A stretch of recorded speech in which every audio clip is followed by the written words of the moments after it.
Hello, folks. It's Di, antinatalist, and if it's not one thing, it's another. The other day I was tweezing, and I got kind of carried away, I guess, tweezing, and my face broke out. And that's happened with waxing before, but not really with tweezing. And I just think, the older I get, like, my immune system is compromised, and skin is affected with age. So anyway, I just can't win for losing here. So last couple days I haven't been feeling really well, but it wasn't like a full-blown sickness, and I was just kind of like coughing up little things, and but I didn't feel really, really bad. And yesterday, same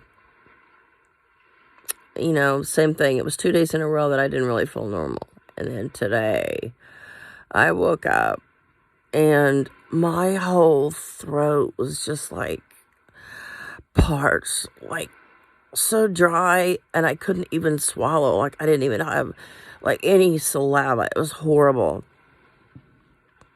And then I like tried to swallow and stuff, and the uvula back there felt really weird. It was like almost like flapping. And so hey Marcus, this is a shout out to you because I know you were sick recently too. And Marcus, you're candid online, and we've had a few discussions, and I think some of us are just destined to be more sick. So anyway, got some antibiotics. I've got strep throat, and I took a picture. I opened my mouth, and I put the flash on, and it looks really, really weird. The uvula is like maybe 4 times its size, and it's very red. And my tonsils were taken out when I was a kid, but the 2 leftover tonsil parts or whatever are really red. And so it's not just a cold. I'm taking antibiotics. So yeah, that sucks. And it's a really, really nice day. I mean, it's very warm outside for a winter, and the sun is out. And as you can tell, like, I just don't. I look bad. My eyes are just kind of dead looking, but I have been coloring. I've been coloring some of Matt's pages because I'm boredom. But anyway, what I want to talk about in this video, for some reason, this video on YouTube popped up, and it was called Homeless Teenagers in Chicago Battling the Winter, or something like that. And it was a really good documentary. And I've only watched a little bit of it, but it was really good. I mean, enough of it was watched that I could really relate to the teenagers. Now, I was not, well, these teenagers are not homeless in the sense that, they're just sleeping on a cold street. But their parents, don't really want them, which is, I think, common of many parents of, like, teenage kids. They don't want their kids anymore. Some of them just keep them around because, whatever. It's, it's like unethical to kick them out. But one story really, kind of rang true with me. Like, there's this one kid, and his parents remarried. They were divorced and then remarried. And then, of course, nobody wants you because the stepmother and the stepfather see you as, a third wheel or an inconvenience, or, just an unwanted person. You are literally an unwanted person in a household when you are um, the child of a divorced family and step parents move into the equation. So this one boy was a victim of that, and he was really sweet too, and it was he got the basement of his teacher was now his like temporary home, and his teacher was helping him out, and he was reading Shakespeare, and looks like he was translating it into Spanish, which is really cool. I mean, I wish I'd learned some Spanish. It wasn't really pushed to learn a second language at all, which is really stupid, because kids should learn a second language while they're young and impressionable. The other child, or another child, was a girl, and she was a lesbian, and her mother didn't want her because she was lesbian. And then she went to live with her grandmother. Her grandmother, didn't like her either because she was lesbian. And I can see both sides of the coin here, and I can see parents, like not identifying with their children. However, once you bring that child into existence, no matter if you like that child, hate that child, no matter if that child is destructive or if that child is, of the homosexual, equation, or whether your child is ugly or dumb or have mental illness or has a physical, oh, be quiet. Shh. God, my dog comes in here like a stampede. God, big ass feet. But anyway, I'm taping right here, but just, yeah. Okay, thanks. Yeah, okay. Okay. And regardless if, even if, your parents are not divorced or whatever, this is good stuff. It's really good. I like this. It's expensive per bottle, but I really like it. I feel like this juice. Yeah. No, I bought more. Okay. Anyway, the stuff is really, really good. And I get it at Whole Foods. Oh, get out. God. Like 60 pounds of her bones on my bones. But, parents don't know how their children are going to grow up. They don't know if they're going to be defiant, depressed,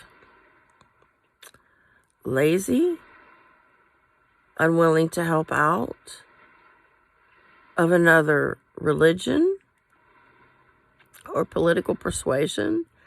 They don't know if their child is going to be loud or quiet, or who likes soft music or loud music, or whether that child can compete in the workplace, or whether that child can even read or write.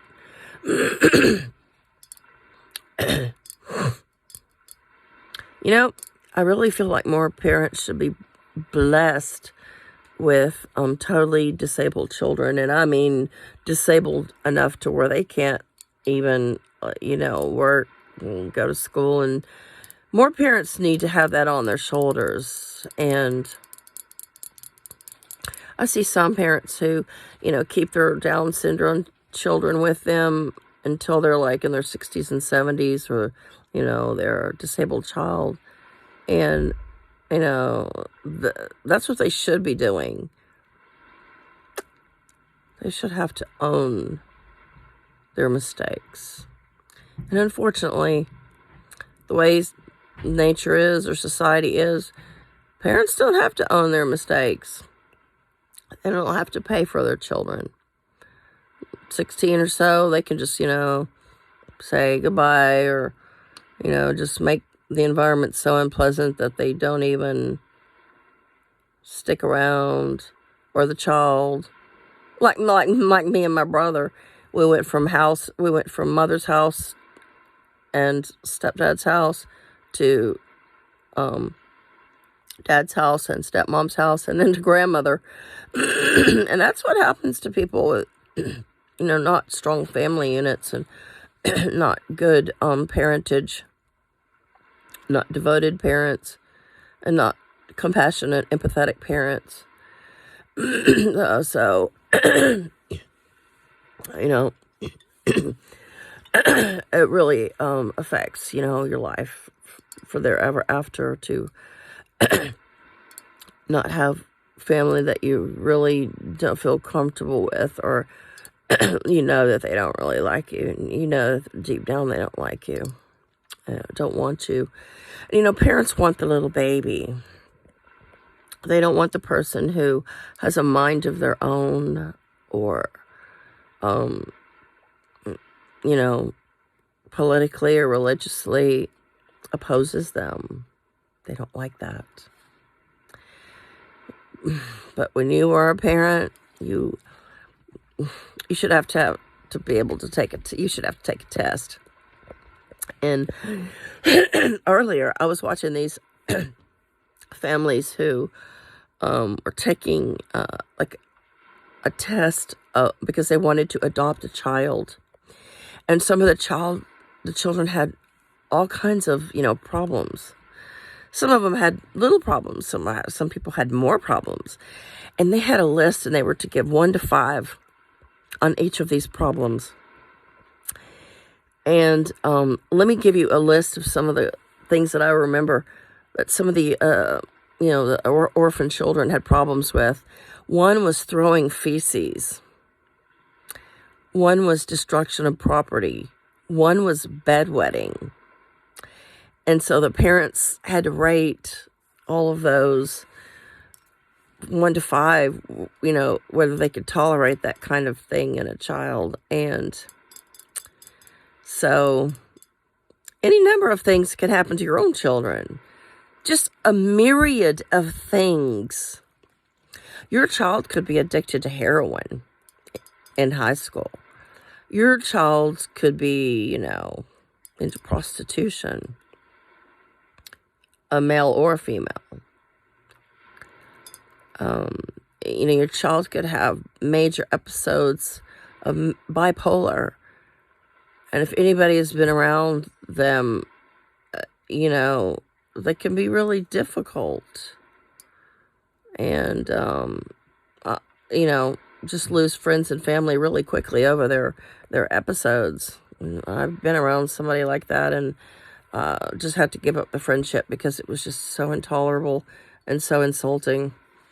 And this person just became just horribly nasty and just, insulting and condescending, hateful.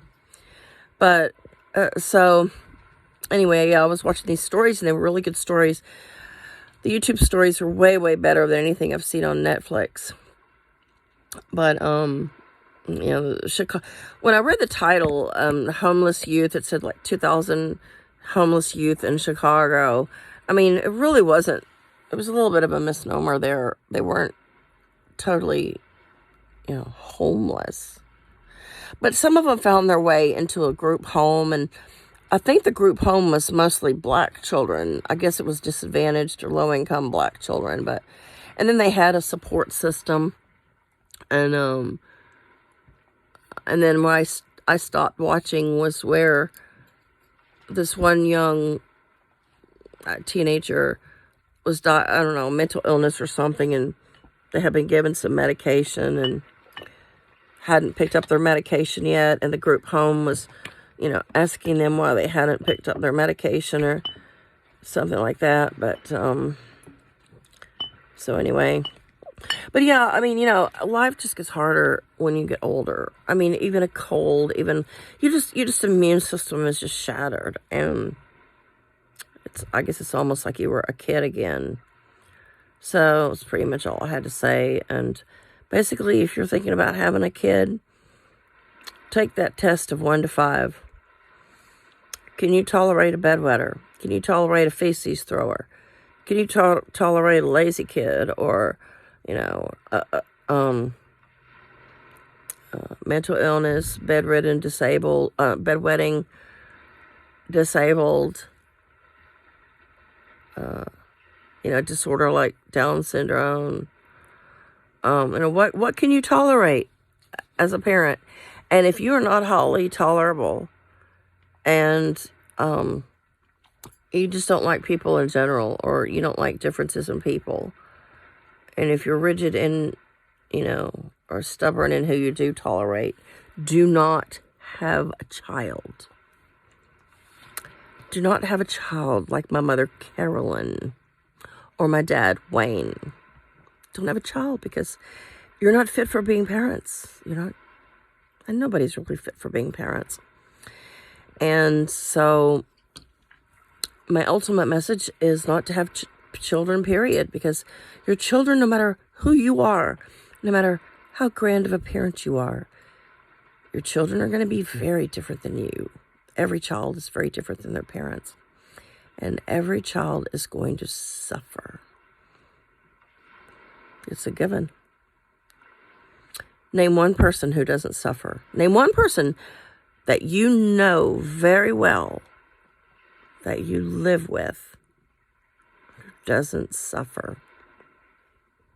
Thanks for watching.